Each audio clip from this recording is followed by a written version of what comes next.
Prabowo kunjungi tambak ikan nila salin di Karawang. Swasembada pangan ditargetkan rampung pada tahun 2027. Warga kolong tol dipindahkan ke rusun rawa buaya. Pelaku remaja bunuh ayah dan nenek resmi ditetapkan jadi tersangka.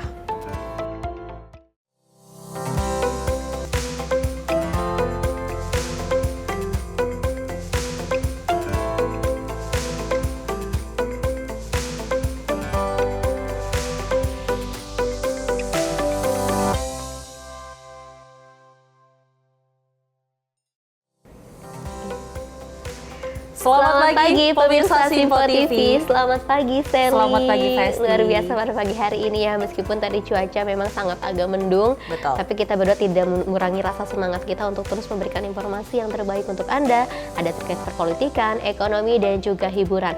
Menjelang hari Natal dan juga Tahun Baru, pastinya kita doakan agar seluruh masyarakat Indonesia dan juga pemirsa Simpo TV bisa dalam keadaan yang sehat walafiat. Betul, terkait headline yang tadi telah kita bacakan, Festi dan pemirsa, di mana ini ada swasembada pangan yang menjadi program utama dari pemerintahan Prabowo Subianto dan Gibran Raka Buming Raka akan rampung pada tahun 2027. Dan kita berharap bahwasanya memang ini terus digaungkan ataupun dilaksanakan oleh pemerintahan dari Prabowo Subianto dan Gibran Raka Buming Raka untuk kesejahteraan masyarakat Indonesia. Untuk 5 tahun ke depan yang jauh lebih baik lagi. Ya pemirsa, informasi menarik lainnya akan terus kami hadirkan. Ini dia Menyapa Pagi Simpo TV selengkapnya.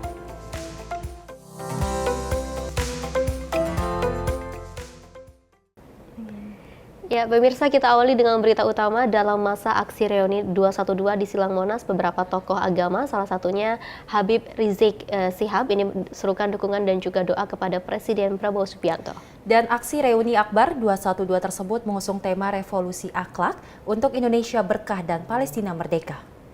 Masa aksi melakukan takbir saat mengikuti reuni 212. Senin 2 November di Silang Monas, Jakarta Pusat. Aksi reuni Akbar 212 tersebut mengusung tema revolusi akhlak untuk Indonesia berkah dan Palestina merdeka. Terlihat dalam aksi tersebut menghadirkan beberapa tokoh agama. Salah satunya yakni pendiri sekaligus mantan Imam Besar Front Pembela Islam, Habib Rizik Syihab, yang menyerukan dukungan dan doa kepada Presiden Prabowo Subianto. Rizik Syihab berdoa agar Presiden Prabowo membersihkan pemerintahannya dari orang yang bermasalah selama memimpin Indonesia. Dan akhirnya mari kita baca suratul Fatihah. Kita mohon kepada Allah agar Bapak Presiden Prabowo Subianto diberikan kekuatan oleh Allah. Amin. Diberikan sehat walafiat. Amin. Agar mampu untuk memimpin negara Indonesia. Agar mampu mensejahterakan rakyat. Amin. Agar mampu terus menjaga keharmonisan hubungan antara umara dengan ulama. Amin. Dan kita mohon kepada Allah bibarakatil Fatihah agar pemerintahan Prabowo ini dibersihkan dari orang-orang bermasalah, orang-orang yang selama ini bikin susah rakyat, orang-orang saudara yang melanggar HAM, yang terlibat pembunuhan, terlibat korupsi. Kita mohon bimu'jizatil Fatihah agar mereka disingkirkan oleh Allah sejauh-jauhnya dan dihancurkan oleh Allah sehancur-hancurnya, sehingga Bapak Presiden Prabowo dan kabinetnya ke depan saudara bisa memimpin negara ini dengan baik, tanpa diganggu lagi oleh orang-orang yang selama ini memang selalu menjadi sumber masalah. Dalam suasana yang hikmat, para peserta juga mengibarkan bendera Palestina sebagai bentuk dukungan terhadap solidaritas internasional. Kegiatan ini tidak hanya berfungsi sebagai pertemuan religius, tetapi juga memiliki makna simbolis yang sangat mendalam.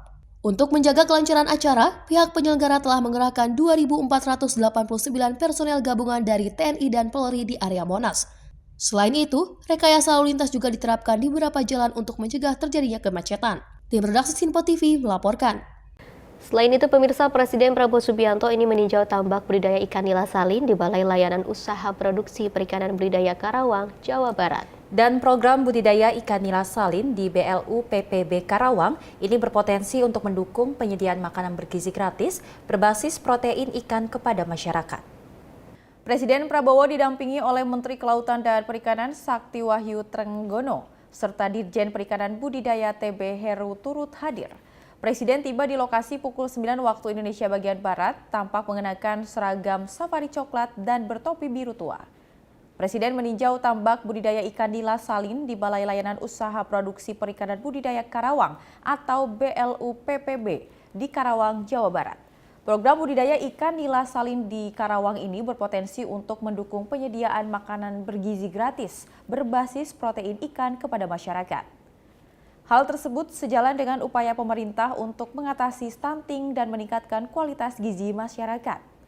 Sebelum turun meninjau lokasi, Prabowo bersama Trenggono melihat denah kawasan seluas 84 hektar tersebut. Trenggono menjelaskan bahwa tambak ikan nila salin di Karawang memiliki target produksi mencapai 80 hingga 100 ton per hektar per siklus. Presiden Prabowo juga sempat ikut menebarkan benih ikan nila yang diharapkan dapat meningkatkan produktivitas tambak serta mendukung program prioritas KKP berbasis ekonomi biru. Setelah itu, Kepala Negara meninjau area pendederan benih ikan nila salin yang menjadi bagian dari siklus awal budidaya.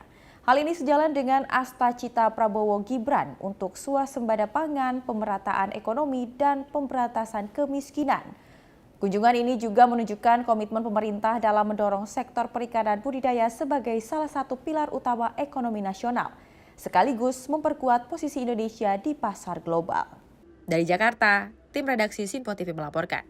Sementara itu dari Menteri Koordinator Bidang Pemberdayaan Masyarakat Muhaimin Iskandar, pemirsa menanggapi soal pemangkasan anggaran makan bergizi gratis menjadi 10.000 per porsi. Dan Caimin meminta semua pihak untuk tidak khawatir karena program tersebut masih dalam tahap simulasi hingga akhir tahun 2024. Hal tersebut disampaikan Menko Pemberdayaan Masyarakat usai menghadiri rapat kerja bersama Banggar DPR di Kompleks Parlemen Senayan, Jakarta pada Senin pagi.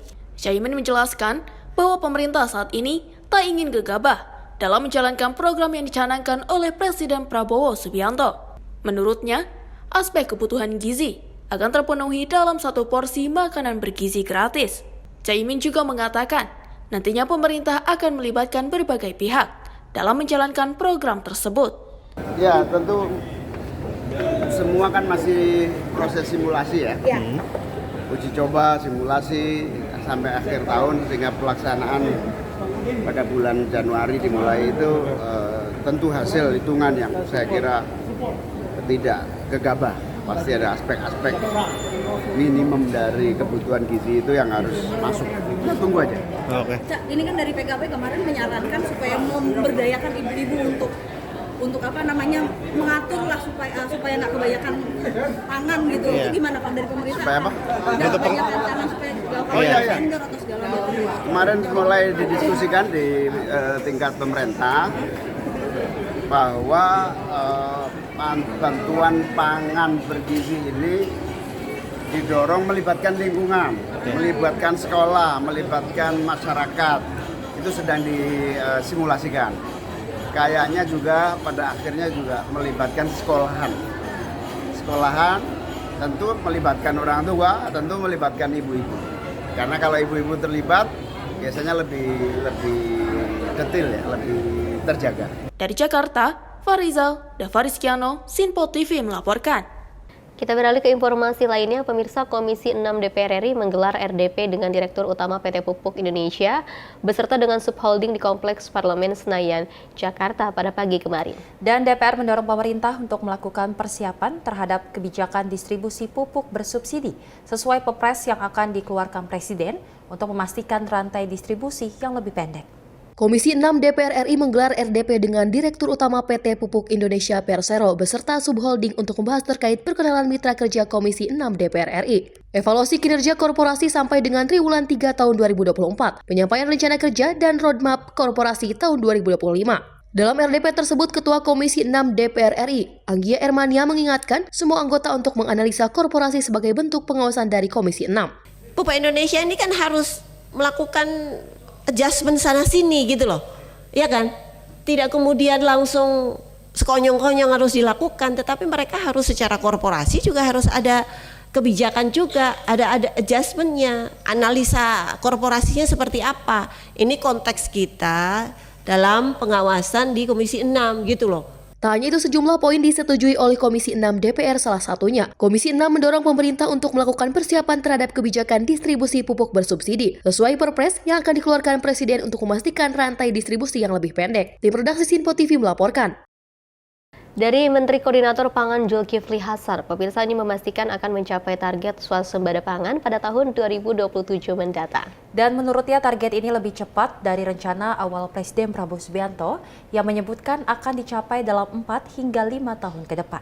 Menteri Koordinator Pangan, Zulkifli Hasan menjelaskan swasembada pangan merupakan program prioritas pemerintah di bawah kepemimpinan Presiden Prabowo Subianto dan Wakil Presiden Gibran Rakabuming Raka. Zulhas mengatakan saat pelantikan Presiden dan Wakil Presiden pada 20 Oktober lalu, Prabowo menargetkan swasembada pangan akan mencapai target pada tahun 2029. Namun pada saat kesempatan dalam pertemuan APEC dan G20 beberapa waktu lalu, Prabowo memajukan target swasembada pangan pada 2027. Oleh karena itu, Zulhas mengusulkan tambahan anggaran sebesar 550 miliar rupiah untuk memenuhi target swasembada pangan dari Presiden Prabowo Subianto. Dirinya optimis target tersebut bisa tercapai untuk komoditas beras, jagung, dan gula. Kita harus swasembada pangan. Pada waktu itu 2029. Pada kesempatan lain Bapak Presiden maju, karena dimungkinkan, kelihatan, kita akan swasembada pangan 2028. Waktu di APEC dan di G20, Bapak Presiden menyampaikan kita akan swasembada pangan 2027. Ya kan? Nah tentu ada pertanyaan apa kita bisa? Saya jawab bisa insya Allah. Paling kurang beras, kemudian jagung, ya gula menuju itu. Nah tadi saya sampaikan di Panggar, kita dapat Panggar, anggaran kami baru 40 miliar ya. Nah ya 40 miliar kami memerlukan kira-kira 550, jadi kurang 505 tadi. Maka nanti akan dibahas. Panggar minta untuk membahas dengan pemerintah perlu waktu kira-kira 2-3 bulan, kira-kira itu intinya. Dari Jakarta, Farizal Davarizkiano, Sinpo TV melaporkan. Menteri Koordinator Infrastruktur dan juga Pembangunan Kewilayahan Agus Harimurti Yudhoyono mengungkapkan pemerintah masih menghitung nilai dari proyek Giant Sea Wall atau tanggul laut raksasa. Dan menurutnya proyek ini membutuhkan anggaran yang tak sedikit, sehingga investasi diharapkan bisa masuk mendukung proyek ini. Menurut AHY, Giant Sea Wall merupakan proyek yang harus dibangun dan merupakan janji kampanye Presiden Prabowo Subianto dalam Asta Cita. Giant Sea Wall menjadi sangat penting karena penurunan muka tanah, terutama masyarakat di pesisir pantai utara yang menghadapi ancaman banjir rob. Tak hanya di Jakarta, namun Giant Sea Wall diproyeksikan membentang sampai wilayah Jawa Timur. AHY juga mengatakan proyek ini dinilai sangat besar dengan keuangan negara. Diyakini tidak mampu membiayai sepenuhnya. Oleh karena itu, investasi swasta diharapkan bisa masuk untuk membangun proyek ini. Ya, untuk mega project diantaranya Giant Sea Wall yang juga menjadi bukan hanya atensi tapi visi dari salah satu penjabaran visi dan misi dari Presiden Prabowo Subianto yang ingin menghadirkan upaya yang serius untuk bisa menyelamatkan masyarakat kita, terutama yang ada di pesisir pantai utara yang kita tahu juga setiap saat menghadapi ancaman banjir rob akibat land subsidence atau meningkatnya permukaan air laut. Sudah dilakukan upaya dengan membangun tanggul-tanggul di berbagai lokasi, tentunya di Jakarta yang kita fokuskan saat ini. Ada kurang lebih 46 km yang harus kita perkuat, termasuk tanggulnya ditinggikan, karena kalau tidak bisa berbahaya pada masyarakat yang ada di sana, termasuk saudara-saudara kita komunitas nelayan. Nah, ini perlu perencanaan yang matang dan anggarannya juga tidak sedikit. Itulah mengapa kita mengharapkan hadirnya investasi yang juga cukup berarti dari dalam maupun luar negeri. Karena kalau hanya mengandalkan fiskal atau APBN kita tentu tidak cukup karena banyak sekali prioritas lainnya yang juga harus diwujudkan. Oleh karena itu kami juga ingin membuka network seluas-luasnya. Sejauh ini tentu secara resmi belum ada yang bisa kita jelaskan, tapi pada saatnya karena ini juga bukan hanya urusan Kemenko Infrastruktur atau hanya urusan PU ya, tetapi juga dengan lintas stakeholders lainnya. Dan kami mengundang dunia usaha juga untuk terlibat dalam proyek-proyek seperti ini ke depan. Dari Jakarta, Farizal Davarizkiano, Sinpo TV melaporkan. Ya, Sally dan juga pemirsa, kalau kita melihat terkait dengan pembangunan Giant Sea Wall ini ketika pada saat kampanye Presiden Prabowo Subianto pada saat itu, ini juga salah satu langkah yang memang harus segera dibangun seperti itu karena ini masuk ke dalam salah satu cita dari Presiden Prabowo Subianto yang memang harus dilakukan, dan dengan anggaran yang tadi ketika AHY mengatakan tidak sedikit seperti dan itu. memang kalau kita lihat fungsi dan tujuan dari pembangunan ini memang untuk bertujuan agar adanya Airnya, pembatas betul, antara laut dan pemukiman warga ataupun daratan rendah, dan ini memberikan keuntungan bagi masyarakat. Betul, tidak masuk ke wilayah ataupun ke beberapa pemukiman seperti itu ya, dan juga yang ini bisa dapat merugikan. Mudah-mudahan dengan adanya pembangunan Giant Sea Wall ini bisa memberikan dampak yang sangat baik untuk masyarakat Indonesia. Dan tak hanya itu, tadi juga berita ada tentang swasembada pangan FESI, di mana ini ditargetkan akan rampung pada tahun 2027. Ini menjadi perhatian juga bagi publik, di mana memang target dari Prabowo Subianto akan rampung pada 5 tahun. Swasembada pangan 4 tahun ke depan, bahkan bisa lebih. Betul. Seperti ini itu menjadi kebanggaan bagi kita atas pemerintahan Prabowo Gibran yang ternyata menguntungkan bagi masyarakat Indonesia. Oke, baik pemirsa, informasi menarik lainnya akan terus kami hadirkan usai jeda berikut ini.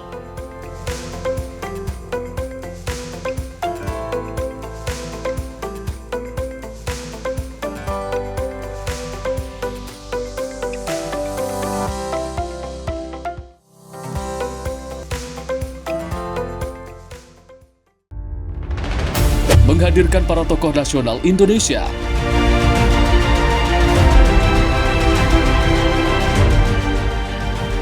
Mengulas ragam fakta dan isu terbaru secara mendalam. Pusat data nasional loh. Pusat data nasional, data apa aja masuk ini. Buka satu barang warga itu memang diperlukan. Bincang spesial setiap Sabtu pukul 8 malam hanya di Sinpo TV. Halo, selamat malam pemirsa. Senang sekali rasanya kami mengisi ruang informasi Anda. Akhiri aktivitas Anda dengan rangkuman perkembangan peristiwa yang terjadi sepanjang hari. Sebelumnya kita saksikan ada sekitar 3.000 tamu undangan, sementara di Ibu Kota Nusantara ini ada sekitar 2.000 tamu undangan. Rangkaian informasi nasional dan mancanegara dirangkum sebagai penutup hari dalam Menyapa Malam. Setiap Senin hingga Jumat pukul 8 malam, hanya di Sinpo TV. Kami hadir dengan rangkaian informasi dari berbagai penjuru dunia. Topik dan isu yang tengah menjadi sorotan mancanegara dikemas dengan lengkap untuk Anda.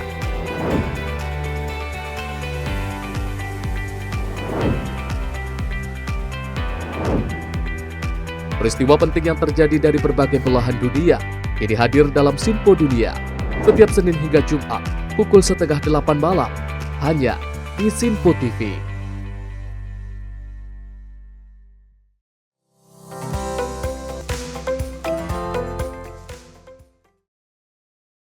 Terima kasih pemirsa, Anda masih menyaksikan Menyapa Pagi Sinpo TV, dan kita lanjutkan informasinya, di mana Badan Anggaran DPR RI ini menggelar rapat kerja dengan 7 Menteri Koordinator dari Kabinet Merah Putih di Kompleks Parlemen Senayan Jakarta untuk membahas rencana kerja anggaran pada RAPBN tahun anggaran 2025. Dan Ketua Banggar DPR RI Said Abdullah juga mengatakan pihaknya akan terus mendukung sepenuhnya rencana kerja anggaran untuk menunjang kerja-kerja koordinasi dan juga sinkronisasi antar kementerian dan juga lembaga agar segera bisa berjalan dengan baik. Badan Anggaran DPR RI menggelar rapat kerja dengan 7 Menteri Koordinator dari Kabinet Merah Putih di Kompleks Parlemen Jakarta untuk membahas rencana kerja anggaran pada RAPBN tahun anggaran 2025. Ketua Banggar DPR RI Said Abdullah mengatakan pihaknya akan mendukung sepenuhnya rencana kerja anggaran untuk menunjang kerja-kerja koordinasi dan sinkronisasi antar kementerian dan lembaga agar segera bisa berjalan dengan baik, khususnya dalam 100 hari kerja pemerintah. Kami menyadari sepenuhnya bahwa tugas berat para Menko dalam membantu Presiden mensinkronkan, mengkoordinasi perencanaan, penyusunan, dan pelaksanaan, serta pengawasan kebijakan di bidangnya masing-masing. Perlu segera bekerja dalam menjalankan tugas dan fungsinya, sehingga target pembangunan jangka pendek 100 hari pemerintah, quick win, yang sudah dicanangkan oleh Presiden bisa segera terrealisasi dengan baik, terutama program pemberian makanan bergizi gratis, pemeriksaan kesehatan gratis, renovasi sekolah, dan pembangunan lumbung pangan nasional daerah dan desa. Kami mendukung sepenuhnya rencana kerja anggaran yang akan disampaikan oleh para Menko untuk menunjang kerja-kerja koordinasi dan sinkronisasi antar kementerian dan lembaga agar bisa segera berjalan dengan baik, lancar, dan efektif. 7 Menko yang hadir dalam rapat kerja ini meliputi Menko Bidang Perekonomian Erlangga Hartarto, Menko Bidang Politik dan Keamanan Budi Gunawan, Menko Bidang Hukum, HAM, Imigrasi dan Kemasyarakatan Yusril Iza Mahendra, serta Menko Bidang Infrastruktur dan Pembangunan Kewilayahan Agus Harimurti Yudhoyono. Kemudian Menko Bidang Pangan Zulkifli Hasan, Menko Bidang Pembangunan Manusia dan Kebudayaan Pratikno, dan Menko Bidang Pemberdayaan Masyarakat Abdul Muhaimin Iskandar. Said mengatakan pagu anggaran untuk setiap kementerian koordinator akan disetujui oleh DPR. Namun, DPR akan mendengar kebutuhan-kebutuhan yang dibutuhkan untuk program kerja. Tim redaksi Sinpo TV melaporkan. Sementara itu, pemirsa, dari Menteri Koordinator Perekonomian Erlangga Hartarto buka suara terkait dengan keputusan kenaikan upah minimum provinsi tahun 2025 sebesar 6,5%. Dan dirinya mengungkapkan keputusan itu dilandaskan dengan inflasi serta pertumbuhan ekonomi nasional. Menteri Koordinator Bidang Perekonomian Erlangga Hartarto menjelaskan bahwa kenaikan upah minimum provinsi sebesar 6,5% yang diumumkan Presiden Prabowo Subianto berlandaskan pada inflasi dan pertumbuhan ekonomi. Erlangga menyampaikan pemerintah telah melihat struktur biaya di masing-masing sektor jika UMP 2025 naik 6,5%.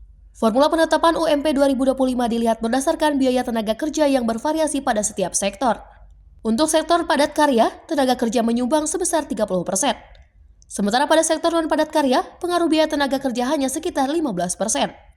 Terkait sejumlah pengusaha yang keberatan akibat resiko pada pemutusan hubungan kerja, Menko Perekonomian menyatakan persoalan ini sudah dibahas saat rapat pimpinan nasional Kadin 2024.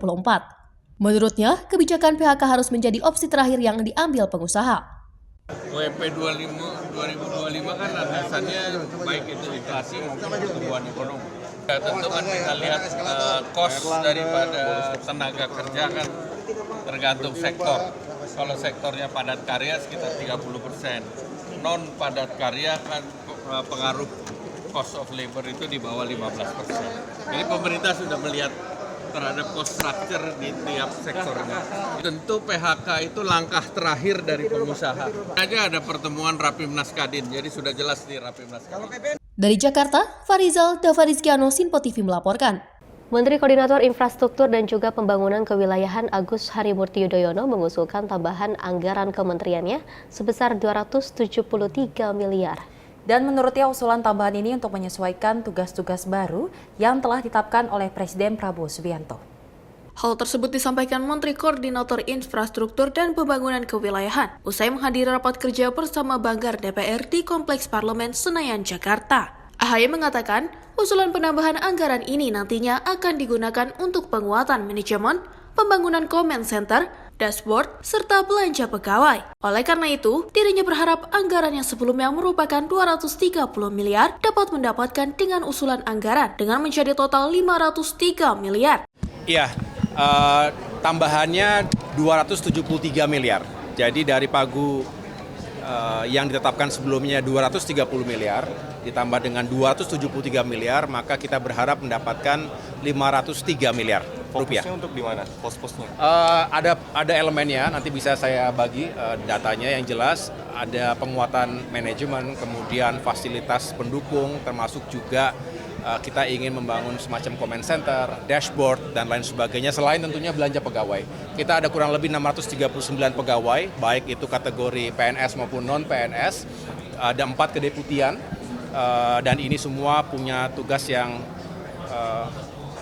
juga tinggi intensitasnya karena penekanan dari Bapak Presiden Prabowo Subianto bahwa Kemenko Infra ini benar-benar harus bisa mengintegrasikan dan sekaligus melakukan pengawasan yang baik agar semua infrastruktur bisa berdampak langsung pada satu, pertumbuhan ekonomi secara nasional, yang kedua peningkatan kesejahteraan, termasuk juga mengentaskan kemiskinan dan juga mengurangi ketimpangan antar wilayah. Dari Jakarta, Farizal Davarizkiano, Sinpo TV melaporkan.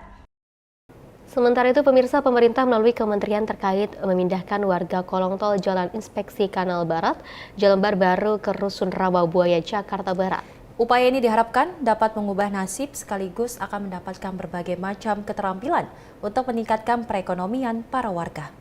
Menteri Koordinator Bidang Infrastruktur dan Pembangunan Kewilayahan RI, Agus Harimurti Yudhoyono memindahkan sekitar 44 keluarga dari warga yang tinggal di kolong tol dan kolong jembatan Jalan Inspeksi Kanal Barat, Jelambar Baru, ke Rusun Rawabuaya, Jakarta Barat. Secara simbolis, warga pindahan dari kolong tol yang telah tinggal selama puluhan tahun tersebut menerima kunci rumah susun. Dalam acara simbolis penyerahan kunci rusun ini, turut hadir juga mendampingi Menteri Perumahan dan Kawasan Permukiman Marwarar Sirait, Menteri Dalam Negeri Tito Karnavian, Wakil Menteri Sosial Agus Jabo Priyono, dan Kepala Kantor Komunikasi Kepresidenan Hasan Nasbi, serta Sekretaris Daerah Provinsi Jakarta Marullah Matali. Dengan pemindahan warga ke Rusun Rawabuaya yang lebih layak ini, AHY begitu berharap dapat mengubah nasib para keluarga tersebut ke depannya. Menurutnya, warga yang dipindahkan ke Rusun Rawabuaya ini bisa meningkatkan kualitas hidup lingkungannya. Bukan sebatas pindah tempat tidur saja, melainkan juga pekerjaan dan tempat ibadah yang layak.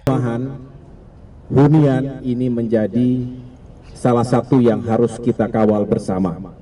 Oleh karena itu kami dari Kemenko Infrastruktur dan Pembangunan Kewilayahan tentu secara spesifik Kementerian Perumahan dan Kawasan Permukiman ingin terus menjadi bagian sinergi dan kolaborasi dengan pemerintah-pemerintah di daerah. Itulah mengapa Bapak Menteri Dalam Negeri juga tadi menekankan pentingnya kebersamaan antara pemerintah pusat dengan pemerintah daerah. Karena tidak mungkin bekerja sendirian. Tetapi alhamdulillah hari ini menjadi bukti bahwa sinergi dan kolaborasi itu bisa menghadirkan sesuatu yang konkret. Bukan hanya narasi, bukan hanya sekedar slogan, tetapi benar-benar bisa memindahkan masyarakat. Tadi kita mendengar testimoni, ada yang belasan bahkan puluhan tahun, 3 generasi, orang tuanya, kemudian yang bersangkutan dan anak yang juga dilahirkan di kolong jembatan. Dengan demikian kita berharap kehidupan lebih layak, bisa beribadah lebih baik, dan juga bisa punya pekerjaan yang juga bisa menghasilkan penghasilan yang memadai. Sementara itu, Sekretaris Daerah Provinsi Jakarta Marullah Matali mengungkapkan bahwa sebanyak 44 keluarga ini nantinya akan menempati rusun tipe 36 dengan biaya per bulan Rp550.000. Namun untuk saat ini pemerintah Provinsi DKI Jakarta akan menggratiskan selama 6 bulan pertama. Diharapkan setelah 6 bulan warga kolong jembatan sudah mendapatkan pekerjaan dan penghasilan untuk dapat membayar sewa tersebut. Biaya di rumah susun ini tipe 36 550-an ribu. Jadi 1 bulannya 550.000, dan untuk warga yang baru pindah dari kolong jembatan dan kolong tol ini kita gratiskan selama 6 bulan. Kami yakin ketika mereka berada di sini selama 6 bulan, mereka sudah bisa menghasilkan sesuatu. Maka bukan bulan depan. Jadi ketika mereka sudah dididik dengan keterampilan, 6 bulan kemudian mereka insya Allah akan mendapatkan pekerjaan, keterampilan mereka menghasilkan sesuatu, dan mereka bisa membayar. Sebagian mereka memang sekarang ini sudah punya pekerjaan. Jadi pekerjaan yang mereka geluti di tempat yang lama itu masih menghasilkan. 6 bulan kemudian pun masih ada, dan insya Allah mereka bisa membayar 550.000 yang menjadi kewajiban mereka membayar di sini. Saya kira itu. Selanjutnya, pemerintah juga akan melakukan normalisasi lahan kolong tol yang dimiliki oleh Jasa Marga untuk dijadikan taman dan jogging track untuk dapat digunakan masyarakat sekitar, sehingga kolong tol dapat lebih bermanfaat. Dari Jakarta, Dio Malau, Ahmad Amin, jurnalis Info TV melaporkan. Sementara itu, pemirsa, Wakil Menteri Pemberdayaan Perempuan dan juga Perlindungan Anak Republik Indonesia Veronica Tan mengajak para penghuni Rusun Marunda untuk memproduksi batik khas Jakarta. Hal ini dilakukan guna memberikan kegiatan positif serta membantu ekonomi bagi warga Rusun Marunda. Wakil Menteri Pemberdayaan Perempuan dan Perlindungan Anak RI, Veronica Tan, melakukan kunjungan ke Rusunawa Marunda, Jakarta untuk melihat para ibu-ibu memproduksi batik. Veronica menilai batik adalah karya yang tepat untuk menunjukkan sisi kreatif masyarakat Jakarta. Maka dari itu, ia mengajak warga yang terdampak relokasi Kalijodo di Rumah Susun Marunda untuk memproduksi kain batik. Dengan adanya kehadiran Wamen PPPA diharapkan dapat memberi semangat dan inspirasi bagi para ibu dan perempuan Indonesia untuk terus melestarikan dan mengembangkan batik khas Jakarta. Dari Jakarta, tim redaksi Info TV melaporkan. Oke, pemirsa dan juga Sally, tadi ada dari Wamen PPPA Pemberdayaan Perempuan dan juga Anak melakukan salah satu hal yang sangat luar biasa ya. Yes. Ini bisa menjadikan sebuah contoh bagi masyarakat Indonesia, karena kalau kita lihat rusun yang ada di Jakarta juga sangat banyak ya. Benar. Tidak hanya di Marunda saja, tapi mudah-mudahan bisa dikembangkan dan juga bisa diaplikasikan di beberapa rumah susun yang ada di Jakarta, bahkan di seluruh Indonesia, untuk membuat suatu kerajinan seperti berbatik ataupun bisa melakukan hal-hal yang bisa menjadikan kita pembisnis dari kecil seperti itu ya. Dan tak hanya itu, ini juga ada pemindahan warga ke rusun yang mungkin lebih baik lagi karena memang pemerintah bertujuan untuk memberikan yang terbaik untuk masyarakat, taraf hidup masyarakat di rusun tersebut juga supaya naik juga. Bahkan ekonomi dari para warga rusun di sana juga agar naik karena memang seperti yang kita ketahui program Prabowo Subianto ini untuk menuntaskan kemiskinan di Indonesia dan juga mensejahterakan masyarakat Indonesia.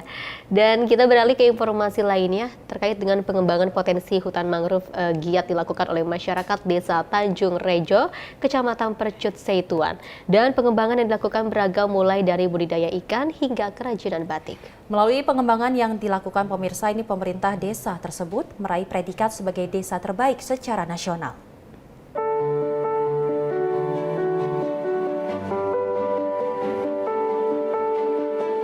Pemerintah Desa Tanjung Rejo di Kecamatan Percut Seituan, Provinsi Sumatera Utara memanfaatkan keberadaan hutan mangrove di desa tersebut dengan budidaya ikan air payau hingga kerajinan batik menggunakan bahan alami dari mangrove.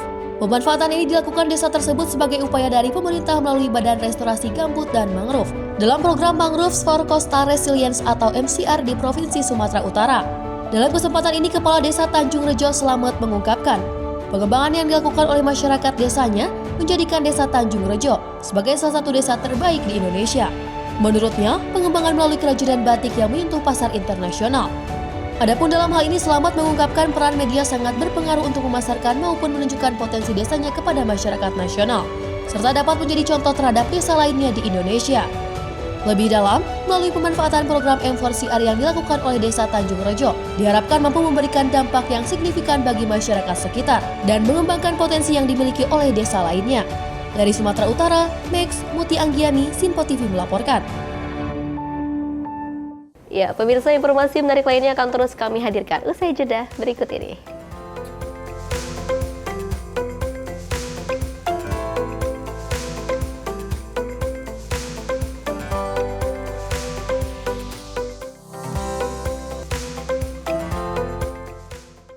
Halo pemirsa, kami kembali hadir dengan sejumlah informasi yang kami himpun dari berbagai penjuru dunia. Rangkaian informasi yang membuat akhir pekan Anda begitu bermakna. Sebuah kelompok di Afrika Selatan memberikan layanan pertunjukan film dengan tenaga surya. Berita yang menjadi sorotan media dari dalam dan luar negeri, kami hadirkan untuk menemani pekan Anda dalam Sinpo Dunia Sepekan, Sabtu dan Minggu pukul 9 pagi, hanya di Sinpo TV.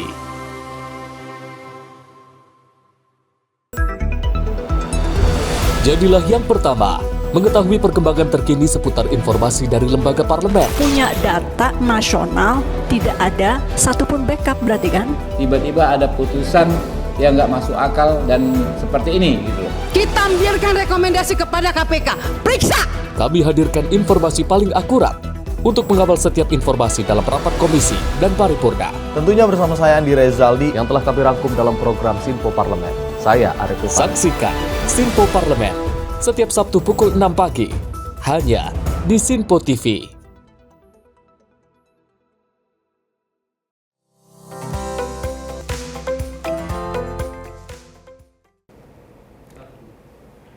Anda masih menyaksikan Menyapa Pagi Sinpo TV, pemirsa. Kita lanjutkan informasinya, di mana Indonesia dan Kanada telah resmi menandatangani perjanjian kemitraan ekonomi komprehensif antar kedua negara di Hotel Mulia Jakarta Pusat pada Senin siang kemarin.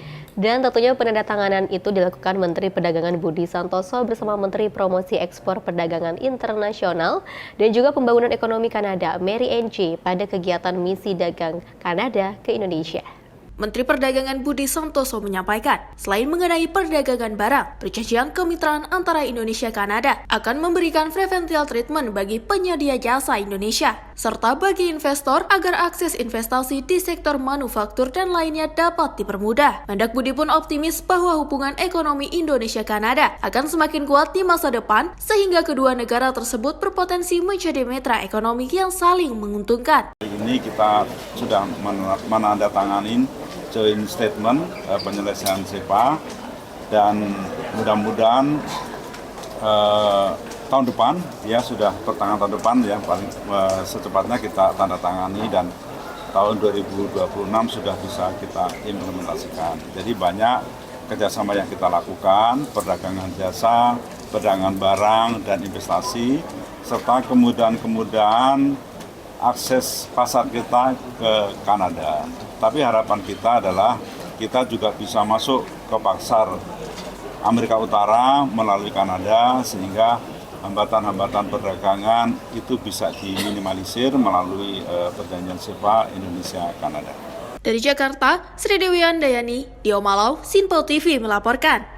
Masih terkait dengan Menteri Perdagangan, ini Budi Santoso mengatakan perjanjian kemitraan ekonomi yang komprehensif Indonesia-Kanada akan diimplementasikan pada 2026 mendatang.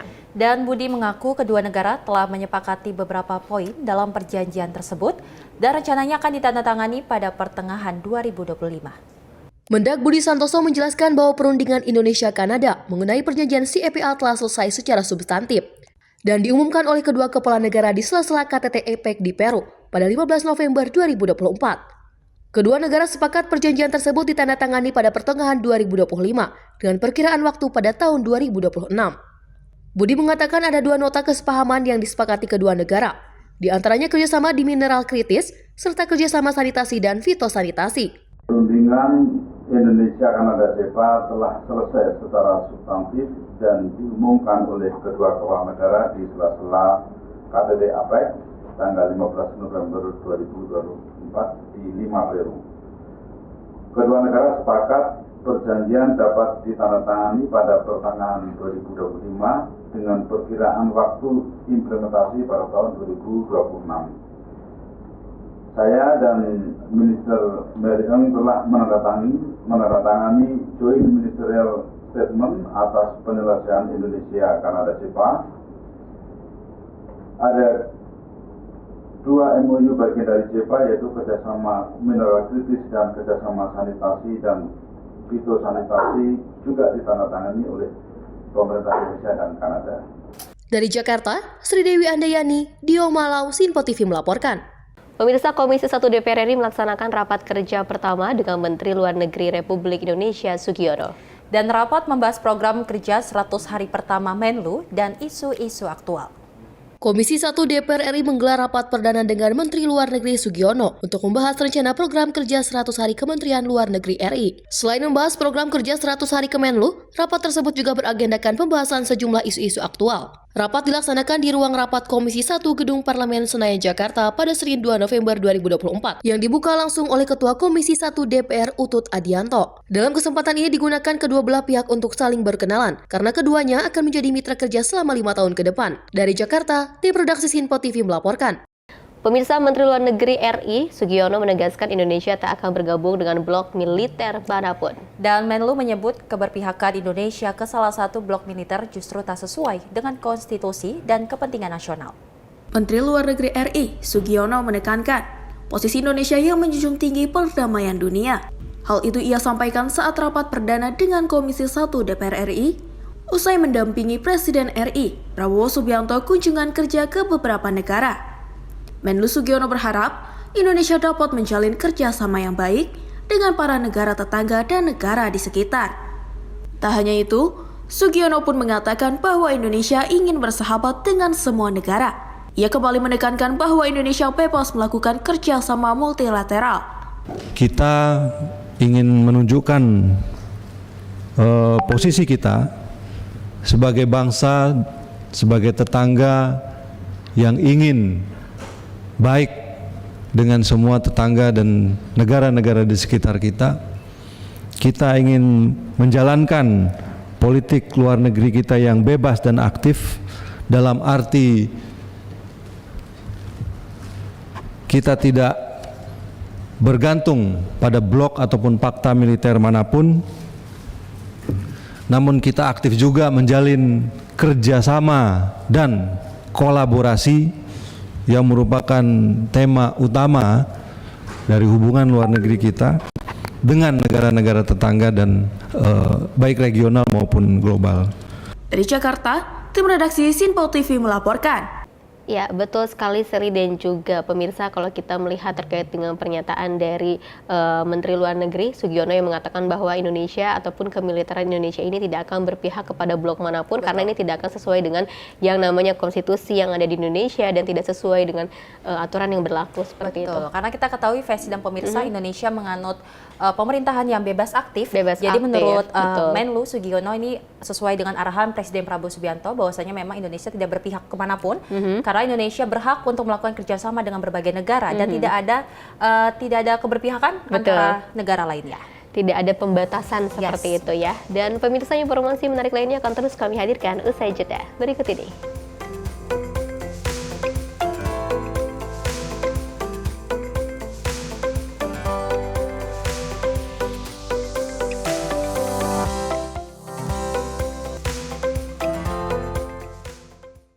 Halo, selamat pagi pemirsa Simpo TV. Selamat pagi Andi. Selamat pagi, Fen. Beragam informasi terbaru hadir menemani Anda sebelum memulai hari. Itu memang dari Menteri Perhubungan juga mendukung, Betul. dari Menteri Keuangan juga mendukung, dan kita sebagai masyarakat pun juga Harus mendukung. Mengangkat isu yang tengah menjadi pembicaraan paling hangat. Semarakan pagi Anda bersama Menyapa Pagi. Setiap Senin hingga Jumat pukul 6 pagi. Hanya di Simpo TV. Halo, selamat malam pemirsa. Senang sekali rasanya kami mengisi ruang informasi Anda. Akhiri aktivitas Anda dengan rangkuman perkembangan peristiwa yang terjadi sepanjang hari. Sebelumnya kita saksikan ada sekitar 3.000 tamu undangan, sementara di Ibu Kota Nusantara ini ada sekitar 2.000 tamu undangan. Rangkaian informasi nasional dan mancanegara dirangkum sebagai penutup hari dalam Menyapa Malam. Setiap Senin hingga Jumat pukul 8 malam, hanya di Simpo TV.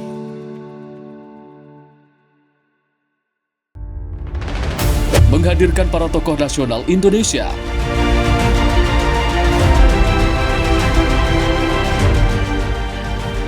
Mengulas ragam fakta dan isu terbaru secara mendalam. Pusat data nasional loh.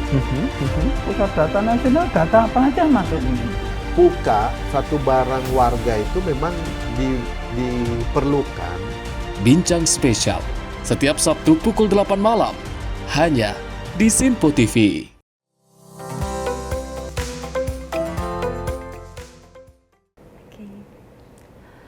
Terima kasih pemirsa, Anda masih menyaksikan Menyapa Pagi Simpo TV, dan kita lanjutkan informasinya terkait peristiwa di mana seorang pimpinan pondok pesantren di Kampung Badak, Kecamatan Cikande, Kabupaten Serang, Banten, ditangkap polisi karena dugaan tindakan asusila terhadap santrinya. Dan saat ditangkap, pemirsa, terduga pelaku bersembunyi di atas plafon rumah warga yang berada tak jauh dari pondok pesantren. Sebuah pondok pesantren atau Ponpes Bani Ma'mun Kobal di Kampung Badak, Desa Gembor Udik, Kecamatan Cikande, Kabupaten Serang rusak parah usai diamuk massa pada Minggu sore. Aksi tersebut dipicu dengan pencabulan yang dilakukan pimpinan Ponpes berinisial KH terhadap santriwatinya. KH berhasil ditangkap personil gabungan Polres Serang dan Polsek Cikande. Kapolres Serang AKBP Condro Sasongko mengatakan bahwa pimpinan Ponpes berinisial KH telah berhasil diamankan saat bersembunyi di atas plafon rumah warga yang tidak jauh dari lokasi kejadian. Pimpinan Ponpes tersebut dikenal sangat tertutup, bahkan aparat desa setempat pun tidak mengenalnya. Saat ini situasi di lokasi kejadian sudah aman terkendali, meskipun warga masih berkumpul di sekitar pondok pesantren.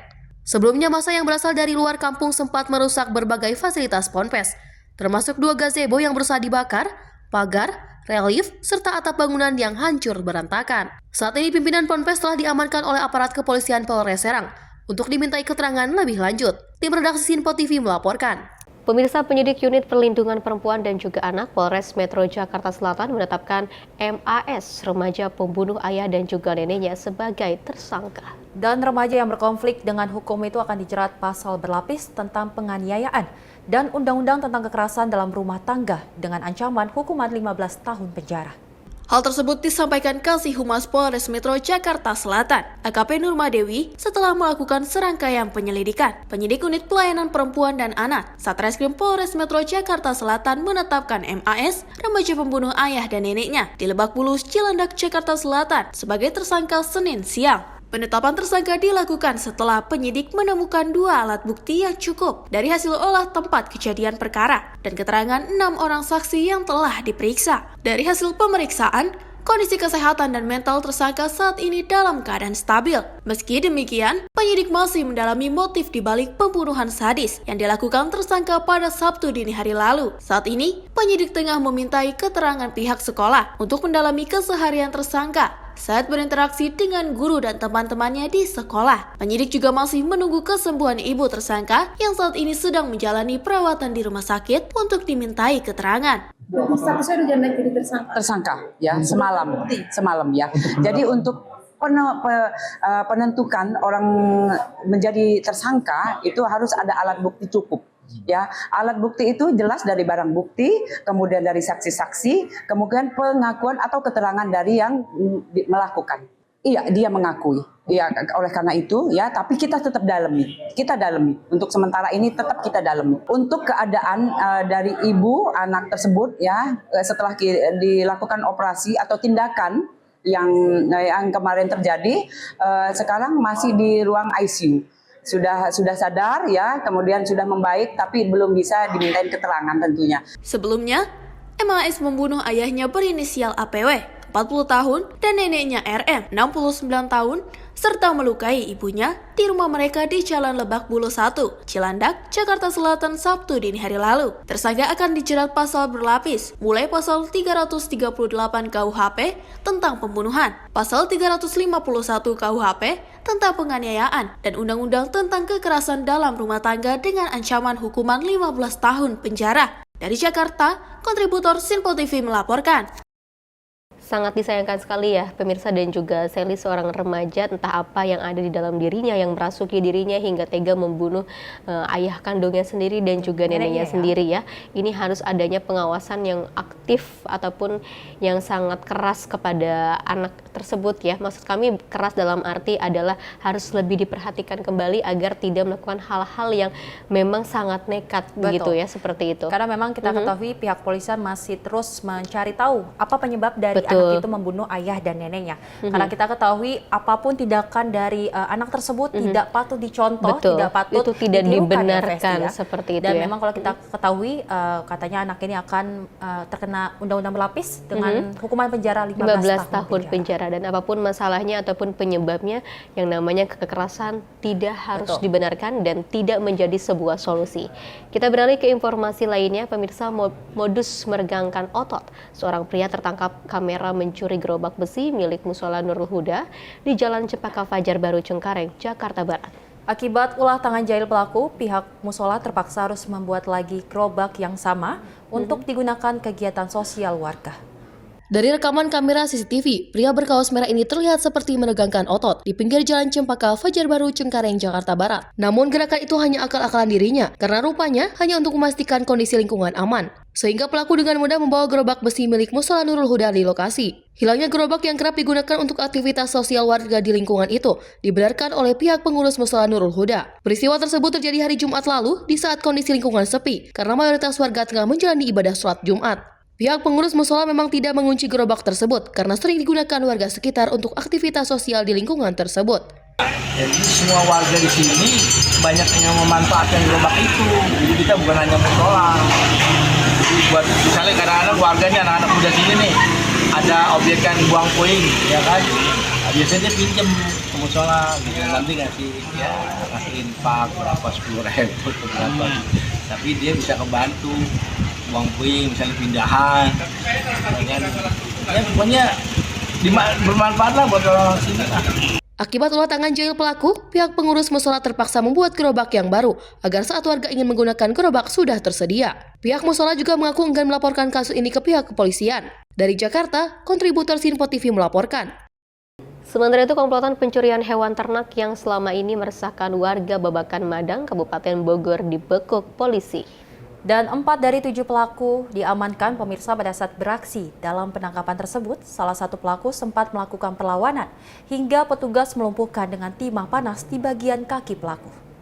Kepolisian sektor Babakan Madang membekuk komplotan maling ternak kambing di Desa Campubuan, Kecamatan Babakan Madang, Kabupaten Bogor. 4 dari 7 pelaku diamankan pada saat beraksi. Dalam penangkapan tersebut, salah satu pelaku sempat melakukan perlawanan, hingga petugas melumpuhkan dengan timah panas di bagian kaki pelaku. 3 pelaku lainnya melarikan diri, saat ini ketiganya dalam pengejaran pihak kepolisian. Polisi mengungkap peran masing-masing pelaku dalam pencurian ini. Para pelaku memiliki peran yang berbeda. Dalam kasus ini, polisi berhasil menyita sejumlah barang bukti berupa tali rapia, 8 tali karet, dan 1 unit sepeda motor Honda Beat putih serta golok. Mengenai ada 3 tindak pidana yang akan merilis. Jadi ini adalah merupakan cipta kondisi menjelang pemilu. Jadi kami Reskrim Polres Kabupaten Madang melakukan pengungkapan terhadap pelaku-pelaku tindak pidana yang terjadi di Polres Kabupaten Madang. Kemudian dapat kami jelaskan juga ada 6 pelaku yang berhasil kami ungkap dalam kurun waktu 1 bulan. Para pelaku dijerat dengan pasal 363 ayat 1 dengan ancaman pidana 7 tahun kurungan. Dari Kabupaten Bogor, tim Sinpo TV melaporkan. Pemirsa, 1 unit mobil pickup terguling dan terbakar di ruas tol Merak Jakarta kilometer 37 atau setelah pintu tol Balaraja Barat pada Senin pagi kemarin. Dalam peristiwa tersebut, pemirsa, sopir mobil alami luka dan langsung mendapat perawatan medis. Hingga kini belum diketahui penyebab kecelakaan. Dalam video terlihat sebuah mobil pick-up terguling dan terbakar di ruas tol Merak Jakarta kilometer 37, tepatnya setelah pintu tol Balaraja Barat pada Senin pagi. Berdasarkan laporan Pusdalops BPBD Kabupaten Tangerang, kronologi kecelakaan terjadi saat mobil pick-up yang berada di jalur lambat disalip sebuah bus dari sebelah kiri. Saat bus manuver ke kanan, belakang bus tersebut menabrak atau tersangkut ke pick-up, sehingga terbanting dan terguling dan akhirnya terbakar. BPBD Kabupaten Tangerang yang menerima laporan langsung mengerahkan damkar dari pos damkar dan penyelamatan Balaraja. Sementara sang supir pick-up mengalami luka-luka ringan dan langsung dilarikan ke klinik terdekat untuk mendapat perawatan medis. Beruntung tidak ada laporan jiwa pada peristiwa kecelakaan tersebut. Tim redaksi Sinpo TV melaporkan. Sebuah kebakaran besar melanda kawasan Simpang Matraman, Jakarta dan menghanguskan puluhan kios bekas lapak fotokopi dan juga menewaskan seorang pria berusia 52 tahun. Dan kebakaran yang diduga akibat korsleting listrik ini, pemirsa, berhasil dipadamkan sekitar pukul 9.00 waktu Indonesia Barat setelah melibatkan 42 personil pemadam kebakaran. Kebakaran hebat yang melanda kawasan Simpang Matraman, Jakarta menghanguskan puluhan kios bekas lapak fotokopi dan menyebabkan 1 korban jiwa. Dinas Penanggulangan Kebakaran dan Penyelamatan atau Gulkarmat DKI Jakarta mencatat bahwa kebakaran diduga disebabkan oleh korsleting listrik. Peristiwa ini terjadi pada pagi hari dimulai sekitar pukul 5.46 WIB.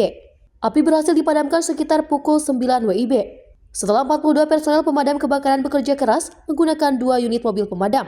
Meskipun pemadaman berlangsung cepat, proses pendinginan dilakukan selama 20 menit karena banyaknya material lapak yang tersisa.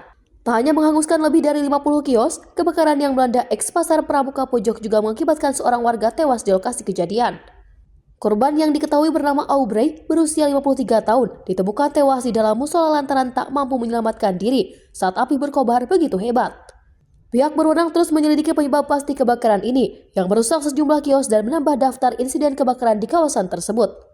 Dari Jakarta, tim liputan Sinpo TV melaporkan.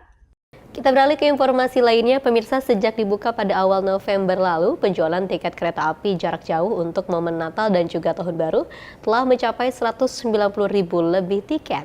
Dan selama 18 hari momen Nataru mulai 19 Desember 2024 hingga 5 Januari 2025, PT KAI Daop 1 Jakarta ini telah menyiagakan sebanyak 1.065 jadwal perjalanan kereta. Tingginya antusiasme masyarakat yang ingin pulang kampung atau berlibur saat momen Hari Raya Natal dan Tahun Baru membuat tiket kereta api jarak jauh terus laku terjual. Terhitung sejak penjualan tiket dibuka pada H-45 atau 3 November bulan lalu, jumlah tiket kereta jarak jauh yang terjual hingga hari ini sebanyak 190.511 lembar tiket untuk keberangkatan dari Stasiun Gambir dan Pasar Senen. PT KAI Daop 1 Jakarta sendiri telah menetapkan masa angkutan Natal 2024 dan Tahun Baru 2025 yang berlangsung selama 18 hari mulai dari 19 Desember 2024 hingga 5 Januari 2025. Sebanyak 1.065 jadwal perjalanan kereta dengan 59 jadwal perjalanan kereta per hari pun telah disiapkan. Jumlah tersebut belum termasuk kereta tambahan yang akan diterjunkan jika volume pengguna kereta semakin meningkat. Manajer Humas Daop 1 Jakarta Iksvan Hendri Wintoko menyebut, tingkat okupansi rata-rata sebesar 33% dari total kapasitas. Dengan begitu, masih tersedia 67% dari total kapasitas kursi yang dapat dipesan. Penjualan tiket telah dilakukan mulai dari tanggal 3 November 2024 atau H-45 sebelum jadwal keberangkatan. Untuk ini terpantau pada hari ini penjualan sudah mencapai 190.000 lebih. Masa angkutan Nataru telah dilayani kepada para pelanggan yang sudah membeli tiket. Alokasi tempat duduk yang kami sediakan kurang lebih sebanyak 580.000 sekian telah kami siapkan. Untuk itu kepada para pelanggan yang sampai saat ini belum memiliki tiket, segera untuk membeli tiket terlebih dahulu. Rencanakan jadwal perjalanan Anda.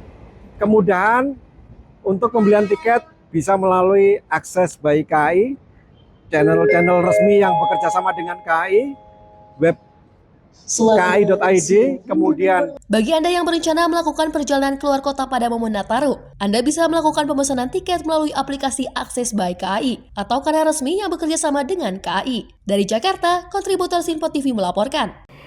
Ya, pemirsa dan juga Sally, menjelang hari Natal dan juga Tahun Baru, wow, banyak sekali tiket-tiket dari kereta api ini yang sudah banyak sekali yang hangus. Dan alhamdulillah tiket dari kereta api Indonesia juga ini sangat stabil ya, tidak melonjak tinggi. Namun pembelian tiket kereta api hingga saat ini masih terus memuncak seperti itu ya. Semuanya mau pada mudik juga kayaknya ya. Kita ketahui memang kereta api salah satu transportasi umum yang diminati oleh masyarakat Indonesia, di mana selain tadi harganya yang masih normal, ini juga dari kenyamanan PT KAI juga menyediakan banyak sekali prasarana-sarana yang memang menguntungkan bagi masyarakat. Jadi memang tidak salah kalau masyarakat memilih kereta api sebagai mudiknya ke untuk kampung menjadi masing-masing. sebuah alat transportasinya ataupun media transportasinya. Dan bahkan dari PT KAI Daob 1 Jakarta juga telah melakukan beberapa penjadwalan hingga 1065 penjadwalan. Wow, luar biasa. Mudah-mudahan nanti perjalanan Anda semua pemirsa di rumah yang akan berpergian nanti di Tahun Baru dan juga Natal bisa dalam kondisi yang sehat, tetap hati-hati, waspada agar Natal kalian dan juga Tahun Barunya bisa dinikmati dengan keluarga bersama-sama dengan banyak sukacita dan juga kebahagiaan. Pemirsa, informasi tadi sekaligus mengakhiri jumpa kita. Saya Festi Rahmadi dan saya Sally Siregar. Terima kasih dan sampai jumpa.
Sinpo TV, News, Sport, Entertainment.